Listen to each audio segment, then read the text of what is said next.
প্ৰিয় দৰ্শক মাত্ৰ কেইটামান ঘণ্টা তাৰ পিছতে অনুষ্ঠিত হ'বলৈ গৈ আছে আপোনালোকৰ অধীৰ অপেক্ষাৰ অতীৰ আগ্ৰহৰ এক ঐতিহাসিক ফুটবল মেচ জলেশ্বৰ আঞ্চলিক ফুটবল টুৰ্ণামেণ্টৰ উদ্যোগত অনুষ্ঠিত যি ফুটবল টুৰ্ণামেণ্ট সেই ফুটবল টুৰ্ণামেণ্টৰ যিখন ফাইনেল মেচ অহাকালি দেওবাৰ ৰাতিপুৱাৰ পৰা বিভিন্ন কাৰ্যসূচীৰে অনুষ্ঠিত হ'ব আৰু ফাইনেল খেলখন মূল খেলখন অনুষ্ঠিত হ'ব টেকোনা FC বনাম নিচিনপুৰ FC। আমি সামগ্ৰিক পৰিৱেশ মোৰ সতীৰ্থক দেখুৱাবলৈ অনুৰোধ জনাম যে এয়া হৈছে আজিৰ দিনৰ জলেশ্বৰ যি উচ্চতৰ মাধ্যমিক বিদ্যালয় খেলপথাৰ আছে সেই খেলপথাৰৰ দৃশ্য দেখিবলৈ পোৱা গৈছে যে আয়োজক সমিতিয়ে তেওঁলোকে জাকজমকভাৱে মঞ্চ তৈয়াৰ কৰিছে যিসকল আমন্ত্ৰিত অতিথি আহিব বা যিসকল গেষ্ট আহিব তেওঁলোকক যাতে জলেশ্বৰবাসীৰ ফালৰ পৰা যাতে সন্মান জনাব পাৰে তাৰ কাৰণে তেওঁলোকে সাজু হৈ আছে।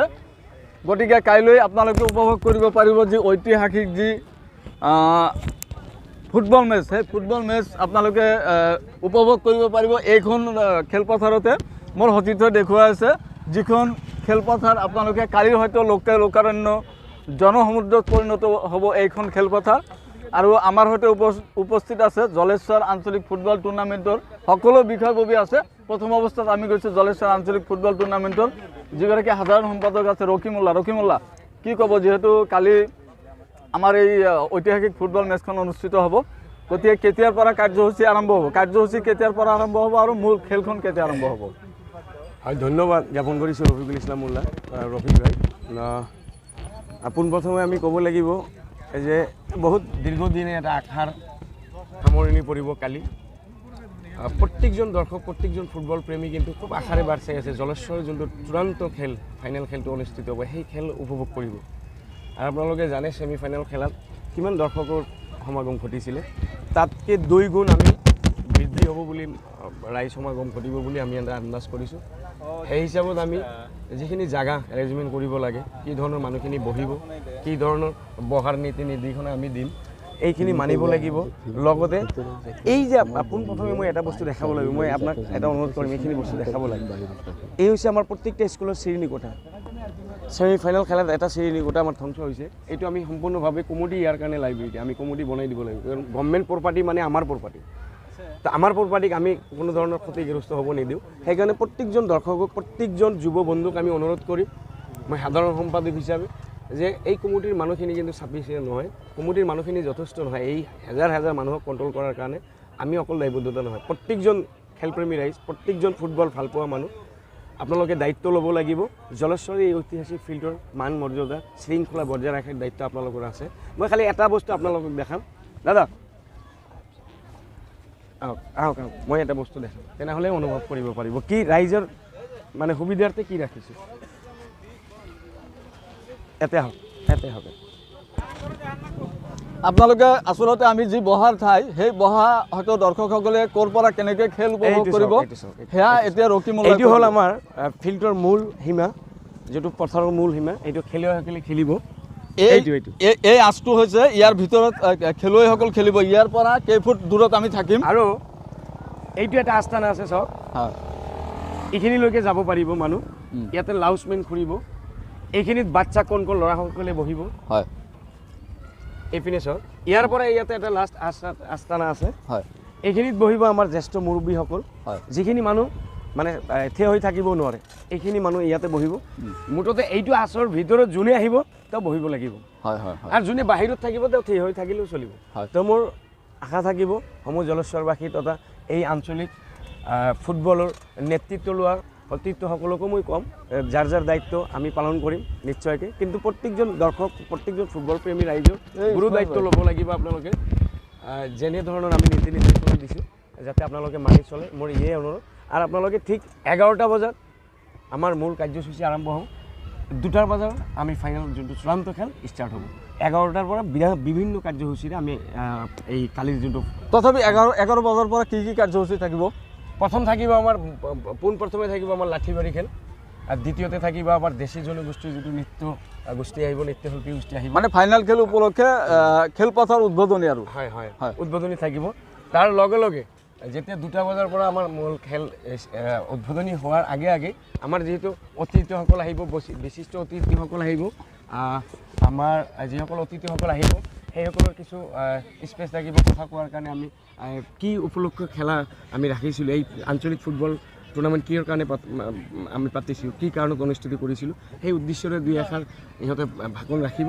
তাৰ পিছে পিছেই আমাৰ মূল যোনটো খেল সেইটো ৰকিমুল্লাহ শ্বৰ্টলি কালি যিহেতু ঐতিহাসিক খেল, গতিকে এই ঐতিহাসিক খেলত আচলতে আমন্ত্ৰিত সন্মানীয় অতিথিসকল কোন কোন থাকিব? এইটো ক'ব গ'লে চাওক, আমাৰ সন্মানীয় আমাৰ কাশ্যপ ডাঙৰীয়া, সকলোৰে পৰিচিত মৰমীয় আমাৰ ৰহিম জেবৰাম ডাঙৰীয়া, ক্ৰীড়া জগতৰ লগত তেখেত গোৱালপাৰা ক্ৰীড়া সন্থাৰ সম্পাদক হয়। লগতে আমাৰ SP মহোদয় থাকিব, আমাৰ চাৰ্কেল অফিচাৰ থাকিব, লক্ষীপুৰ OC থাকিব, আমি DFO ছাৰকো মাতিছোঁ, বিভিন্ন জাগাৰ পৰা মানুহ আহিব। লগে লগে আমাৰ অতিথিসকল, আমাৰ ex-MLA থাকিব, কেইবাজনো আমাৰ ex-MLA থাকিব। আমাৰ বিশেষকৈ ক'ব লাগে ইয়াৰে এই অত্ৰ অঞ্চলৰ জ্যেষ্ঠ মুৰব্বীসকলো থাকিব। নিশ্চয়কৈ বহু কথা আছে, আমি সকলো কথা আপোনালোকক আজিৰ আমাৰ এই প্ৰতিবেদনৰ জৰিয়তে জনাম। কেনেকৈ আপোনালোকে আহিব, ক'ত বাইক বা যান বাহন আপোনালোকে ৰাখিব, বা খেলপথাৰত ফাৰ্ষ্ট প্ৰিফাৰেঞ্চ যিহেতু কেইবাটাও আস্থানি দিয়া হৈছে, গতিকে আপোনালোকে কেনেকৈ বহিব, ক'ৰ পৰা আপোনালোকে খেল চোৱাৰ ভালকৈ সুবিধা কৰি দিয়া হ'ব, সকলোখিনি কথা আছে, আমি আপোনালোকক বিৱৰি ক'ম। তাৰপিছত আমি আহিছোঁ জলেশ্বৰ আঞ্চলিক ফুটবল টুৰ্ণামেণ্টৰ যিগৰাকী কাৰ্যকৰী সভাপতি আছে তেখেতৰ ওচৰলৈ। দাদা, কালি কেতিয়াৰ পৰা কাৰ্যসূচী আৰম্ভ হ'ব? প্ৰথমে আপোনালোকক সকলোকে ধন্যবাদ জনাই আমি প্ৰথমৰ পৰা কৈ আহিছোঁ যে আমি ৰাইজৰ সহায় সহযোগিতা কামনা কৰিছোঁ। আমি ফাইনেল খেলাটো আমাৰ যিটো 1 বজাৰ লগে লগে আমি প্লেয়াৰবিলাকক আমাৰ খেলপথাৰত প্ৰৱেশ কৰিবলৈ সিহঁতক অনুৰোধ জনাইছোঁ। আমি ঠিক 2 বজাৰ লগে লগে খেলখন আৰম্ভ কৰিম। তাৰ লগে লগে আমি ৰাইজৰ জ্ঞাতাৰ্থে আমি এটা বাৰ্তা দিব খুজিছোঁ যে জলেশ্বৰ যিটো খেলপথাৰ, এই খেলপথাৰৰ ভিতৰত কোনো ধৰণৰ যান জঁট বা কোনো ধৰণৰ বাইক প্ৰৱেশ নকৰাৰ কাৰণে আমি সকলো বাইক আৰোহীক আমি অনুৰোধ জনাইছোঁ। কিয়নো ফাইনেল মেচ, ইয়াত বহুতো ফাইনেল মেচ জিকাৰ পিছত বোম চম ফুটিব, গতিকে সিহঁতৰ কাৰণে অলপ সতৰ্কবাণী দিছোঁ যে আমাৰ ফিল্ডৰ ভিতৰত ফাইনেল মেচৰ কাৰণে কোনো বাইক সোমাব পাৰ্মিশ্যন দিয়া নহ'ব। গতিকে বাইকৰ যোৱাৰ কাৰণে বাহিৰত সুকীয়াকৈ ব্যৱস্থা আছে। বাবু মাৰ্কেট বা পঞ্চায়ত অফিচ সন্মুখত বা আমাৰ ক্লাবৰ সন্মুখত এইখিনি জেগাত বাইক ৰখাৰ সুবিধা আছে।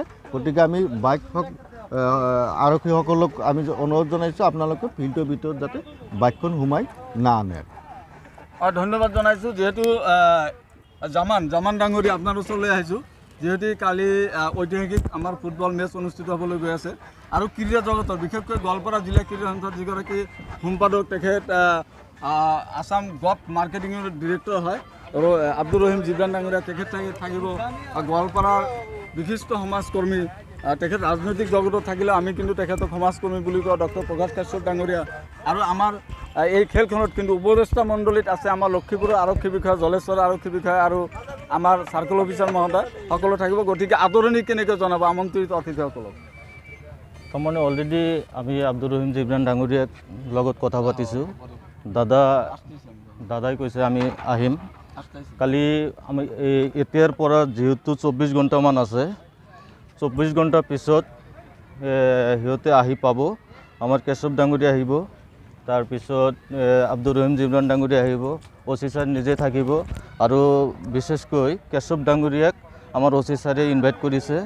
আমাৰ ৰহিম জিবৰান দাদাৰ লগত আমাৰ কমিটিৰ ছেক্ৰেটাৰী সিও ইনভাইট কৰিছে, সিহঁতে উৎসাহ দিছে আহিব, আৰু আহিলে ভাল লাগিব। আৰু ইয়াতে যিহেতু 30-35 হাজাৰমান মানুহ হয়, ফাইনেলত 50 হাজাৰমান যে হ'ব এইটো 100% চিয়'ৰ হয়। গতিকে আমাৰ এই প্ৰতিবেদনৰ জৰিয়তে আমি আমাৰ বিশেষকৈ প্ৰশাসনৰ যিসকল বিষয়ববীয়া আছে, বিশেষকৈ আমাৰ SP ছাৰ, আমাৰ আৰক্ষী বিষয়া ছাৰ, তেওঁলোকক এটা অনুৰোধ জনাম, আপোনালোকে অন্ততঃ অহাকালিৰ দিনটো যাতে আমাক অলপ প্ৰশাসনৰ দিশত যাতে সহায় কৰে।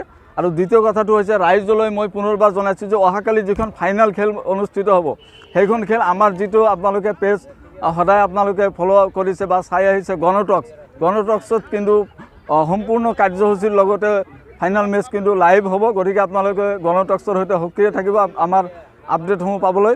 আৰু দ্বিতীয় কথা হৈছে আমি শেহতীয়াকৈ এবাৰ জনাইছোঁ যে সকলো ৰাইজৰ জ্ঞাতাৰ্থে আমি জনাইছোঁ যে আমি যেতিয়া ফিল্ডত প্ৰৱেশ কৰিম, যিসকল দৰ্শকে খেল চাবলৈ আহিব তেওঁলোকে কিন্তু এই যান বাহনসমূহ অৰ্থাৎ বাইক বা যিসকলে চাৰিচকীয়া বাহন লৈ আহিব আয়োজক সমিতিৰ ফালৰ পৰা কিন্তু তেওঁলোকক এটা অনুৰোধ জনাইছে যে আপোনালোকে যান বাহনখিনি বাহিৰত ৰাখিব, কিয়নো যিসকল আমন্ত্ৰিত অতিথি আহিব তেওঁলোকৰ কাৰণে কিন্তু অলপ যান বাহনৰ জাগা ৰাখিব লাগিব। তাৰ কাৰণে সকলো যান বাহন বাইকৰ পৰা আৰম্ভ কৰি সকলো যান বাহন কিন্তু খেলপথাৰৰ বাহিৰত তেওঁলোকে ৰাখিবলৈ অনুৰোধ জনাইছে। দ্বিতীয় কথা হ'ল যে আমি খেল কেনেকৈ উপভোগ কৰিম, খেলৰ চাৰিওফালে ফাৰ্ষ্ট প্ৰিফাৰেঞ্চ দিয়া হৈছে শিশুসকলক। যিসকল শিশু কণমানিসকল আহিব তেওঁলোকে ফাৰ্ষ্ট লাইনত বহিব আৰু ছেকেণ্ড লাইনত যিসকল বয়োজ্যেষ্ঠ লোক আছে তেওঁলোক বহিব আৰু থাৰ্ডত শেষত থাকিব কিন্তু আমাৰ যিসকল যুৱ প্ৰজন্মৰ লোক আছে তেওঁলোক। আপোনালোকে কিন্তু সকলোৱে এনেকৈ খেল চালে নিশ্চিতভাৱে এই খেলখন কিন্তু সুন্দৰকৈ চলিব, নিয়াৰিকৈ চলিব। আৰু বিশেষকৈ কমিটিৰ ফালৰ পৰা অনুৰোধ জনাইছে যাতে খেল চাবলৈ কোনোবাই গছ গছনি বা বেলেগ ৰিস্ক জেগাত যাতে নুঠে তালৈ কিন্তু সকলোকে নুঠিবলৈ অনুৰোধ জনাইছে। গতিকে আমি আমাৰ এই প্ৰতিবেদনৰ জৰিয়তে আমি জলেশ্বৰ যি ফাইনেল ঐতিহাসিক মেচ এই মেচৰ আমি প্ৰতিটো লাইভ প্ৰতিটো খবৰ আপোনালোকক দিবলৈ প্ৰয়াস কৰিছোঁ। আজিলৈকে ইমানতে ক্ষান্ত কৰিছোঁ। ধন্যবাদ।